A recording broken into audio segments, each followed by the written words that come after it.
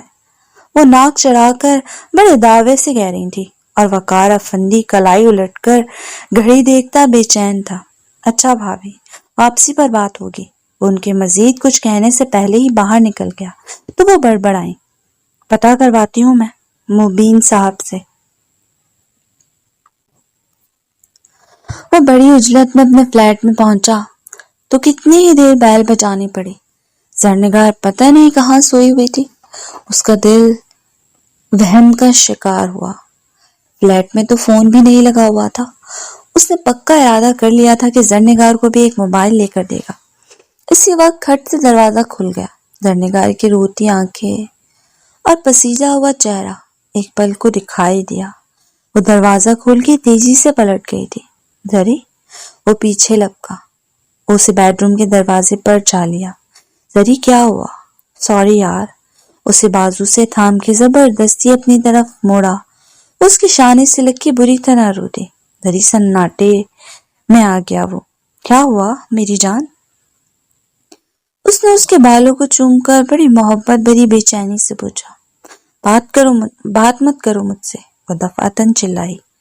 وقار کے ہونٹوں پر اتنی پریشان کن سچویشن میں بھی مسکراہٹ پھیل گئی۔ اس کے ساتھ لگی اس سے بات نہ کرنے کا کہہ رہی تھی۔ وہ اسے آہستہ آہستہ تسلی دینے کے انداز میں تھپکنے لگا، یہاں تک کہ وہ چپ ہو گئی تو پھر اس سے الگ ہو کے صوفے پہ جا بیٹھی۔ وہ اس کے پاس ہی بیٹھ گیا۔ کیسی ہو؟ بڑی چاہت سے پوچھا۔ تمہیں کیا فرق پڑتا ہے؟ وہ ناراض تھی، شدید ناراض، آنکھوں میں پھر آنسو بھرا ہے۔ اتنی خوبصورت آنکھوں پر ظلم کر رہی ہو۔ 3 دن سے رو رہی ہوں اس فلیٹ میں اکیلی، دن میں بھی اور رات میں بھی، وہ پھٹ پڑی تھی۔ شکوہ کناں انداز میں کہتی وہ وقار کو شرمندگی کے سمندر میں دھکیل گئی۔ I'm sorry یار، بابا جان کے شیڈیول نے ایسا حال بنا دیا کہ چاہ کے بھی نہ نکل سکا۔ اتنا ڈر لگتا تھا رات کو اکیلے میں مجھے، میں نے سوچا تم مجھے چھوڑ گئے ہو، شاید بابا جان کو پتہ چل گیا ہو۔ اس کے اپنے ہی وہم تھے، تنہائی کے وہم۔ اکیلے میں ایسے ہی وہم ستایا کرتے ہیں، سب کے چھوڑ جانے اور دنیا میں تنہا ہو جانے کا وہم۔ وہ بھی 3 دنوں سے رو رہی تھی۔ وقار نے سرمندی سے اسے دیکھا۔ میری جان، ایک دنیا سے لڑکے تمہیں پایا ہے، ایسے کیسے کھو سکتا ہوں؟ بس غلطی ہو گئی، معاف کر دو۔ زرنگار نے ہمیشہ وقار کی محبت کی شدت اور جذباتیت کو شدت سے محسوس کیا تھا۔ اب بھی اس کے انداز میں وہی شدت تھی۔ وہ پرسکون ہو گئی۔ میں بہت جلد بابا جان سے بات کرنے والا ہوں، تم فکر مت کرو۔ پھر تم آفندی ہاؤس شفٹ ہو جاؤ گے۔ اس فلیٹ میں تنہا رہنے کی کوئی ضرورت نہیں ہے تمہیں، اسے یقین دلا رہا تھا۔ اس کی قربت کے نشے میں مدہوش وقار آفندی نے رات وہیں گزارنے کا تہیہ کر لیا، یہ جانے بغیر کہ اس کا یہ عمل کیسا طوفان مچانے والا ہے۔ کمال ہے یار، اب تو اتنے دن گزر گئے اس حادثے کو، سادگی سے ہی صحیح مگر منگنی کی رسم تو ادا ہو جانی چاہیے۔ طلال خفا تھا۔ اب میں اپنے منہ سے کہتی اچھی لگوں گی؟ تمہاری ماما کو چاہیے فون کر کے میری امی سے بات کریں۔ مہرماں نے درخت سے ٹیک لگا کے بیٹھتے ہوئے بیگ اور فائل ایک طرف رکھے اور آسان سے بولے، ماما تو تمہاری طرف سے آئے سگنل کے انتظار میں ہیں۔ وہ بولا۔ مہرماں کو جیسے کچھ یاد آیا۔ ایک بات تو بتاؤ طلال، تمہاری بھابھی ہمارے رشتے سے کچھ خاص خوش نہیں لگی مجھے۔ طلال خاموش سا ہو گیا۔ وہ مزاحیہ انداز اپنا کر مزید بولی، بلکہ مجھے تو لفٹ ہی نہیں کروائی انہوں نے۔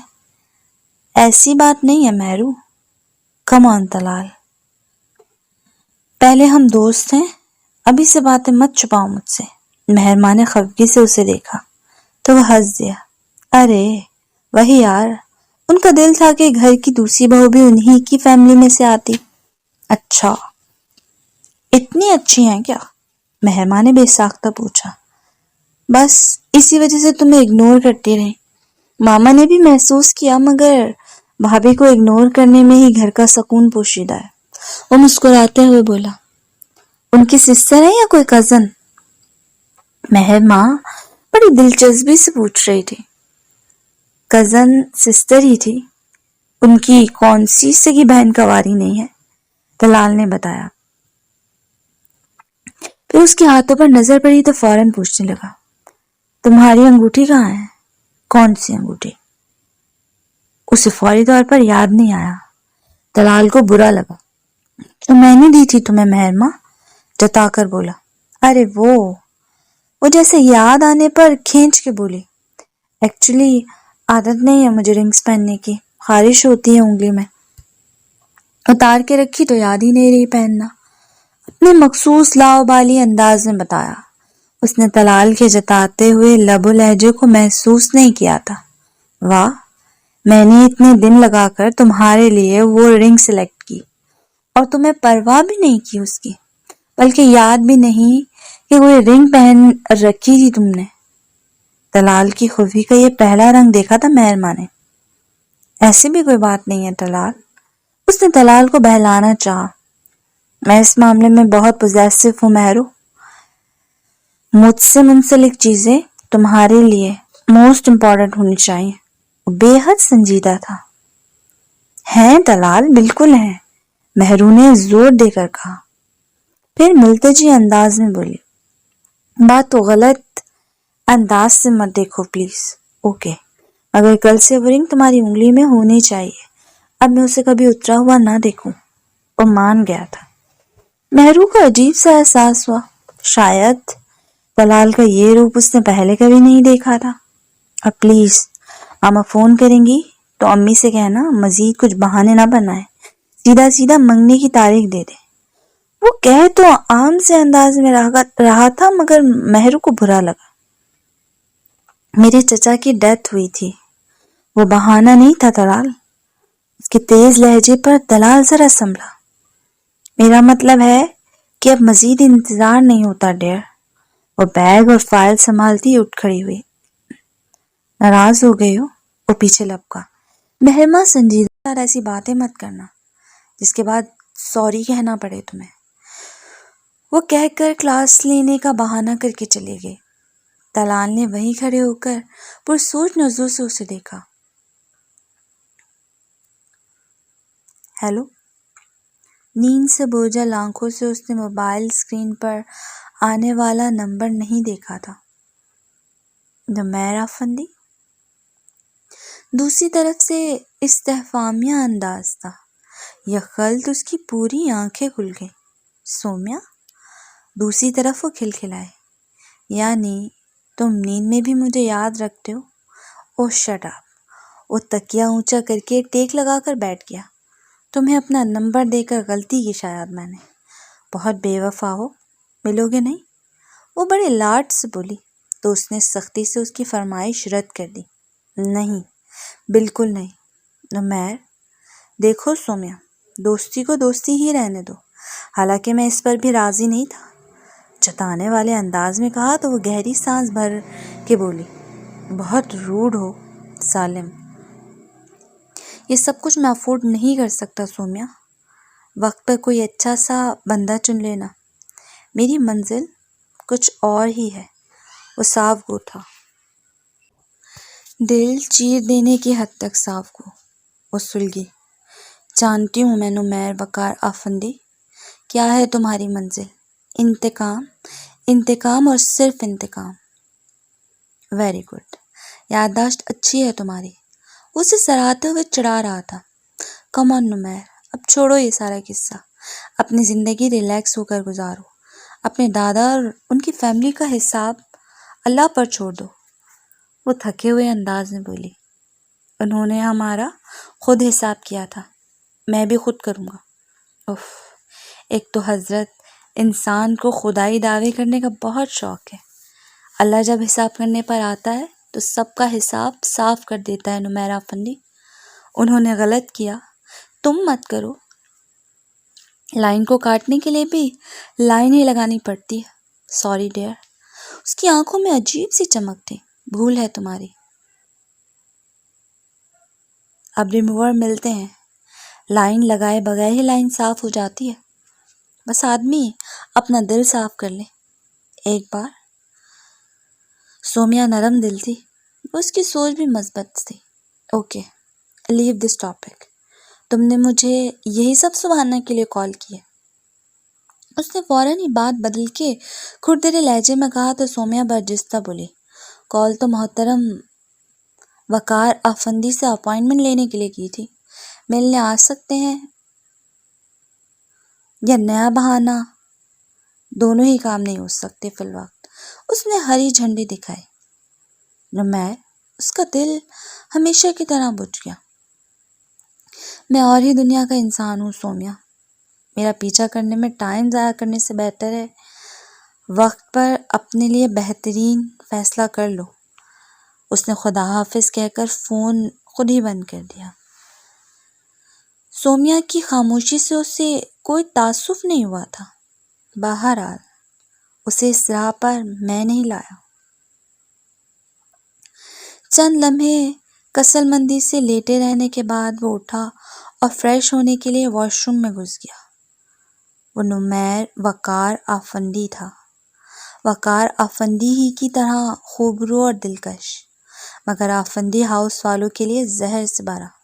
اور یہ زہر افندی ہاؤس کی مکینوں کی رگوں میں کب اترنے والا تھا، اس کا لائحہ حمل وہ آہستہ آہستہ تیار کر رہا تھا۔ وہ فریش ہو کے وقار کے پاس نیم دراز ہوئی تو اس کے ہونٹوں پر مسکراہٹ پھیل گئی۔ محبت ظاہر کرنے والے عمل کتنے چھوٹے چھوٹے ہوتے ہیں مگر ان کا اثر دیر پا ہوتا ہے۔ مسکرا کر بولی، وہ نیند میں تھا، تبھی اس کا موبائل بجنے لگا۔ زرنگار نے ہاتھ بڑھا کر موبائل اٹھایا اور اس کے ہاتھ میں دے دیا۔ ہیلو، نیند سے بوجھل لہجہ، نالائق، کہاں سے بول رہے ہو تم؟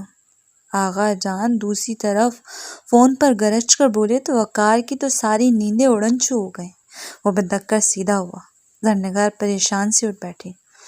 گئی ہوں بابا جان، ایک دوست کی طرف، وہ حواسوں میں لوٹتے ہوئے بولا۔ پتہ دو اس دوست کا مجھے، میں مبین کو بھیج رہا ہوں ابھی۔ میں بھی تو دیکھوں ایسا کون سا دوست بن گیا ہے جس کے پاس تم راتیں بھی گزارنے لگے ہو۔ وہ شدید اشتعال میں تھے۔ رات ہی صدیقہ بھابی نے انہیں وقار کے بدلے انداز اور رات گئے تک گھر نہ آنے کی شکایت کی تو صبح ہوتے ہی انہوں نے مبین افندی سے کہہ کر بینک سے وقار افندی کے اکاؤنٹ کی تفصیل منگائی، جسے جان کر ان کے ہاتھوں کے طوطے اڑ گئے۔ اس کا بینک بیلنس فقط 5,000 روپے رہ گیا تھا۔ کسی خدشے میں گھر کے انہوں نے فیکٹری کے لاکر میں رہی پراپرٹی کی فائلز چیک کروائیں تو وقار کے نام کے فلیٹ کے کاغذات بھی غائب تھے۔ پریشانی اپنی جگہ، مگر کچھ غلط ہو جانے اور خود کو دھوکہ دیے جانے کے احساس نے ان کی رگوں میں انگارے بھر دیے تھے۔ وقار دل ہی دل میں جوڑ توڑ کر رہا تھا، بابا جان کو سب علم ہو چکا ہے یا وہ محض اس کے گھر سے باہر جانے پر اور باہر رات گزارنے پر یہ خفا ہے؟ سچ بتاؤ وقار، کہاں عیاشی کر رہے ہو؟ آغا جان کے سرسراتے لہجے نے اسے بھگ سے اڑا دیا۔ ایسا کچھ نہیں ہے بابا جان، وہ بمشکل بول پایا۔ زرنگار الگ پریشان ہوئی جا رہی تھی۔ وقار کے تاثرات کچھ اچھی کہانی نہیں سنا رہے تھے۔ تم گھر آؤ، پھر بات کرتا ہوں تم سے۔ بچہ نہیں ہوں میں جسے تم ٹافی تھما کے بہلا دو گے۔ اگر مجھے اپنے بینک بیلنس کی تفصیل دو اور فلیٹ کے کاغذات میرے حوالے کرو۔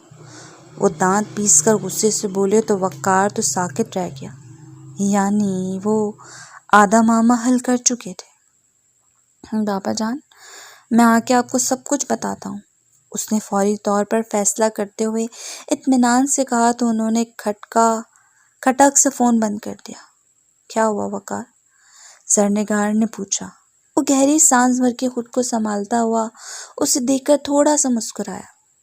لگتا ہے بابا جان نے آدھا پزل حل کر لیا ہے۔ کون سا پزل؟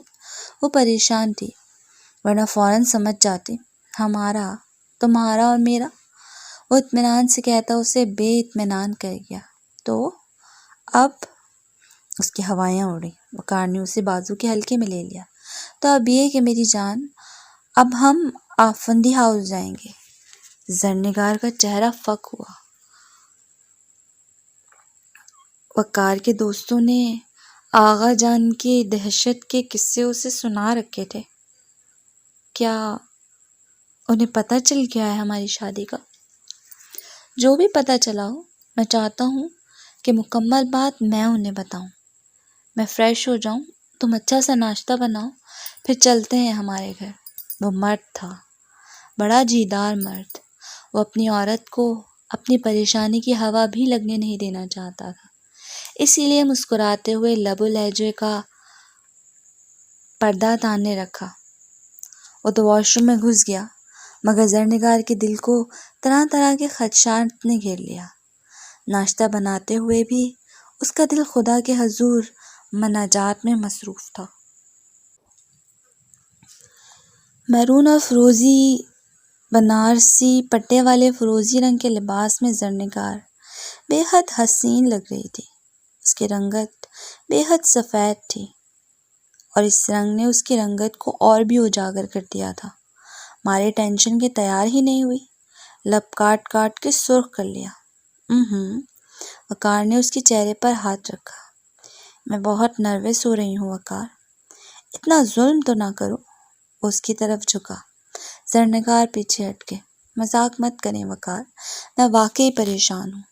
اگر تمہارے بابا جان نے مجھے قبول نہ کیا تو یہ کہ بابا جان کا یہ بیٹا تو 3 بار قبول کر چکا ہے تمہیں، پھر کس بات کی فکر ہے؟ وہ پلٹ کر بالوں میں برش پھیرنے لگا۔ وہ چلتی ہوئی استکائی اور پرفیوم اٹھا کر اس پر چھڑک دیا۔ تم مجھے چھوڑو گے تو نہیں نا وقار؟ وہ بمشکل آنسو روک رہی تھی۔ وقار نے خفگی سے اسے دیکھا، پھر اس کی نقل اتارتے ہوئے بولا، یہ تو وہی بات ہو گئی کہ جینا چھوڑ دو گے۔ وہ اس کے سینے سے لپٹ گئے۔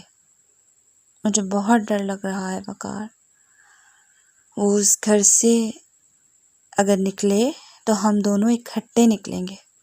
وقار نے اس کو تسلی دیتے ہوئے قطعی لہجے میں قول دیا۔ اور اگر انہوں نے تمہیں آگ کرنے کی دھمکی دے دی تو؟ زرنگار اپنی کشتیاں جلا کے اس کی زندگی میں داخل ہوئی تھی۔ اب واپسی کا کوئی راستہ نہیں ہے۔ اس بات پر وہ اونچا ہنسا۔ کر بھی دیں تو کیا؟ ابھی بھی بنا بینک بیلنس کے پھر رہا ہوں. فلیٹ بھی بیچ ڈالا تھا. صرف فیکٹری میں حصہ ہے یا گھر میں تو وہ فی الحال ویسے بھی نہیں ملنا. تو مختصر یہ کہ مجھے اس آنکھ نامے سے کوئی فرق نہیں پڑنا. فرق تو پڑے گا وقار، وہ تمہیں فیکٹری سے بھی نکال دیں گے شاید. وہ زرد پڑ رہی تھی. وقار نے سنجیدگی سے اسے دیکھا. تم مسلسل ایک پلڑے میں خود کو اور دوسرے میں زندگی کی ترجیحات کو رکھ رہی ہو. ان کے بنا زندگی ناممکن ہے وقار، زرنگار نے کہنا چاہا. وقار نے اس کے لبوں پر انگلی رکھ دی اور اس کی آنکھوں میں دیکھتے ہوئے مضبوط لہجے میں بولا، ایک پلڑے میں میری زندگی ہے اور دوسرے میں زندگی گزارنے کی ترجیحات. میں ہر حال میں اپنی زندگی ہی کو چنوں گا. ترجیحات تو پھر سے بنائی جا سکتی ہیں مگر زندگی نہیں. آہستہ سے اس نے زرنگار کی سبھی پیشانی پر لب رکھ دیے تو اس نے آنکھیں موند لی. تشکر کے موتی اس کی